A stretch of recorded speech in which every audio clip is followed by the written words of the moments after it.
Hello everybody, Lucas Haneman here. Welcome to this week's episode of Guitar Tone Tuesday. Hope you guys are having a great week so far. Before we get into this week's episode, I want to say a huge thank you to all of the sweet comments on the Ode to Gordon Lightfoot video.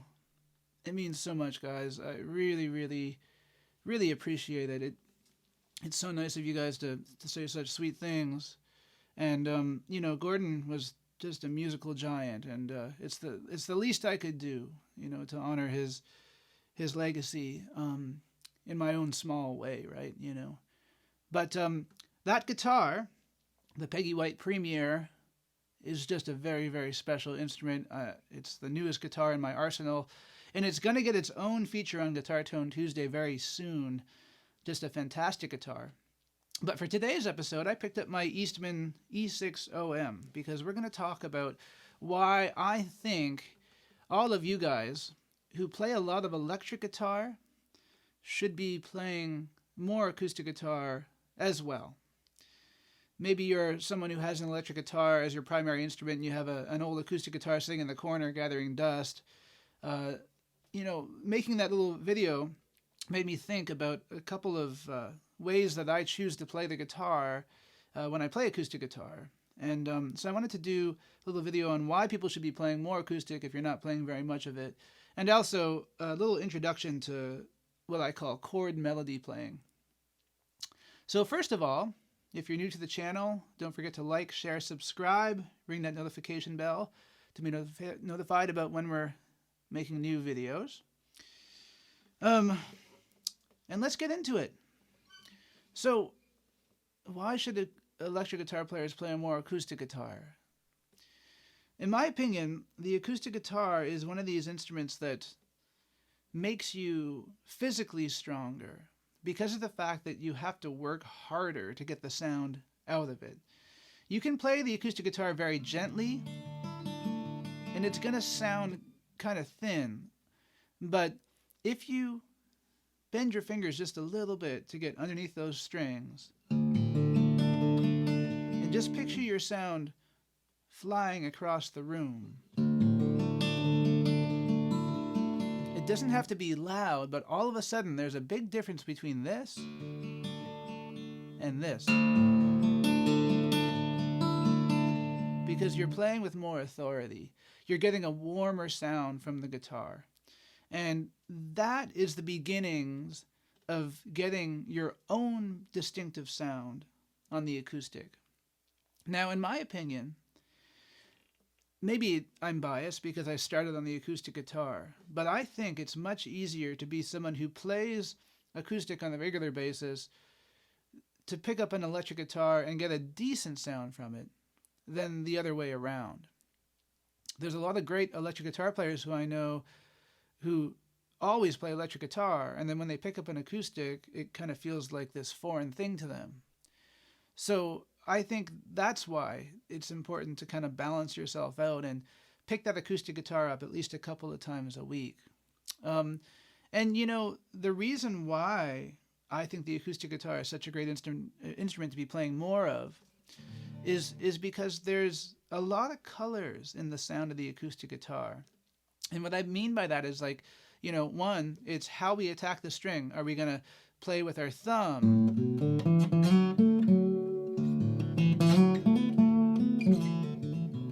To get that warm sound. Are we going to play with the nails of our index finger and middle finger?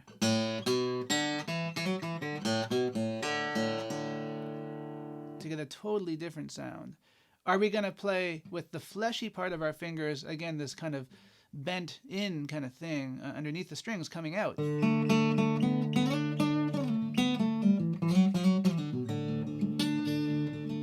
To get more warmth and volume from the guitar. Or, you know, are we going to pick up a pick and lay into it, you know? And when we pick up the pick, are we going to use the point?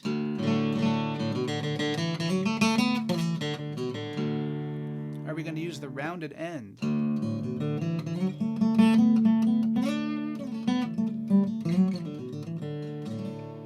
Right? Those are all important questions. And important things to explore, I think. Now, in addition to all of that stuff, where do we pluck the strings, right? And this is cool on electric too, don't get me wrong. But like on acoustic, you can go all the way over here, kind of over the neck, to get a very interesting effect, right? You can go to the middle of the sound hole and get a very warm sound, sometimes a little bit muddy.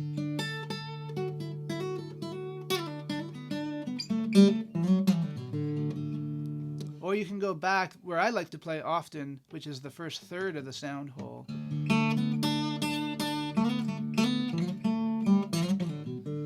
To get a nice blend of articulation and warmth. Or are we going to go twangy? Go close to the bridge. We're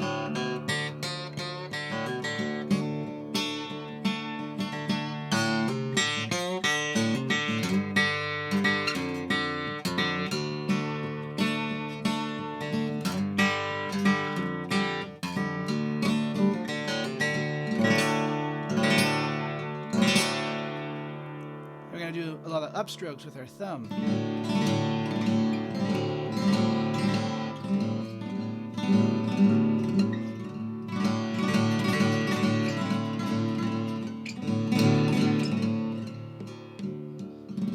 All those things are just so fun on the acoustic guitar. Oh man, it's just amazing, And if you listen to lots of the acoustic guitar players who push the boundaries of all these things, then you really get a sense of all the possibilities. It's literally like a lifetime, more than a lifetime of possibilities of things to learn and to explore on the acoustic guitar.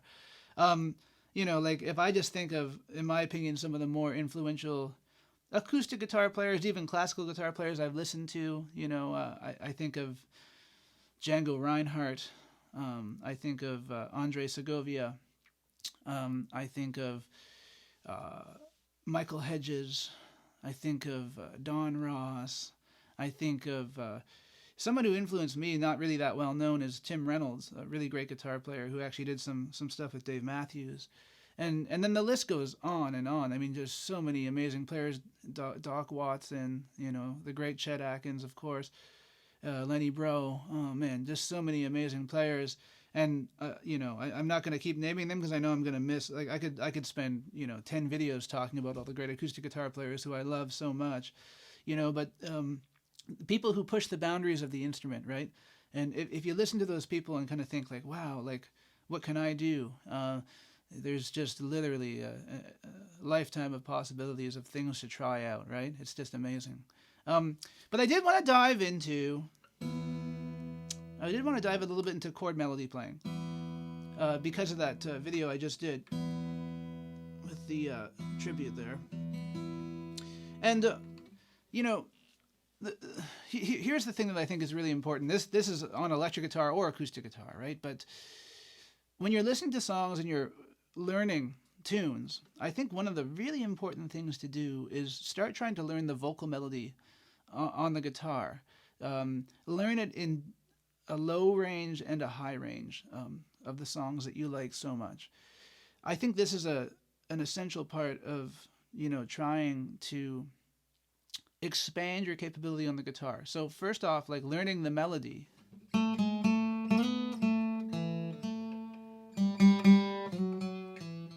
Just learning that melody is a big thing to start. But then you start to think, like, what can I do with my chord shapes? How can I alter these chord shapes to add the melody into them? And what I'll say as someone who has done this a lot, both in a jazz context and kind of a pop context, is that your perception of chord shapes becomes a lot more elastic. And what I mean by that is basically you kind of learn that sometimes you're just going to be plucking a couple of strings of that chord, if not just the bass note, and then playing the melody on top. So there's things that we can do to alter our chords, to add melodic notes into those chords. Now, it all goes back to what key are you playing in, and you have to know what the key, the notes are in that key, and how to find those notes on a certain area of the fretboard, which is a which is another video in and of itself, probably, right? But like, you know, for instance, if I'm playing in the key of C, you know, I can remove my index finger from the B string on a C major chord, and it becomes a C major 7, right? I can add my pinky finger to the 3rd fret of that B string, and it becomes a C sus 2. That's really pretty in and of itself, right? Okay, hammer-ons pull-offs, right? Like the great James Taylor made a career out of that stuff, right? Totally awesome. Now you could also add notes to the high E string, right? I could get a little unorthodox, and I could bar my index finger temporarily over that 1st fret of the high E. Ooh, that's kind of weird, but if I resolve it, that's pretty cool, right? I'm going from a C sus 4 to a C major. I could add my pinky finger to the high E string on the 3rd fret.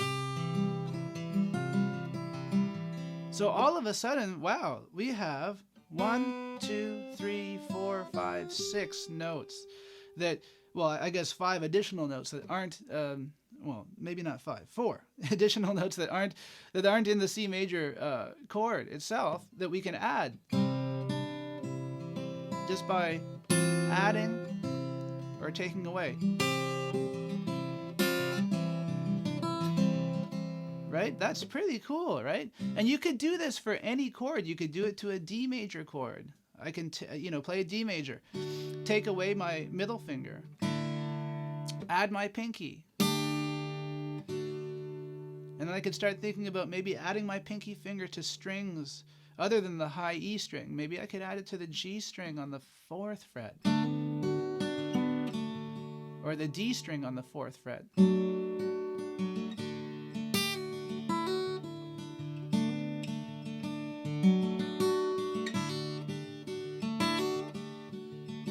Or I could take away fingers, take away my ring finger and my middle finger, add them back, right? So these are the ways that we start to think when we start to play fingerstyle solo guitar. And the technique basically is that, for me, almost 90% of the time is that my index finger, my middle finger, and my ring finger are plucking the G, index finger plucking G, middle finger plucking B, and ring finger plucking the high E, while my thumb takes care of the rest. Right? Now, depending on the chord, I might bring that grip up. So my thumb plucks the A or the low E, and then my index finger plucks D, my middle plucks G, and my ring plucks B. So these are just some things to try out. All the things in this video are just things to try out, and I'm happy to talk about any of them in more detail if you guys are curious about that down the road. But I just wanted to say thank you again for watching the Gordon Lightfoot tribute video. I really do appreciate it. And the reason why I picked up this guitar today is because it's an Eastman. You know, Eastman guitars are just fantastic instruments, from the PCH guitars, which are very much, I would say, fairly affordable guitars, all the way up to the high end. And this is not a high end Eastman. This is an E6 OM. So it's a mahogany back and sides and a spruce top. It's a beautiful guitar, and I feel so lucky to own it. But, you don't need to have a crazy expensive acoustic guitar to get good sounds. And, I'm a huge fan of the old Yamahas, the old Yamakis, and things like that as well, for that same reason, because, they just sound great, and you can coax a lot of sound from them. So that's the important thing to me when I'm picking out an acoustic guitar, is how resonant is it, and how much will the sound project forward this way. So I hope you guys have found this to be an interesting video. If you are an electric guitar player, pick up your acoustic guitar a little bit more often and shake the dust off that thing. So, thanks so much for watching, and we'll see everybody again next Tuesday.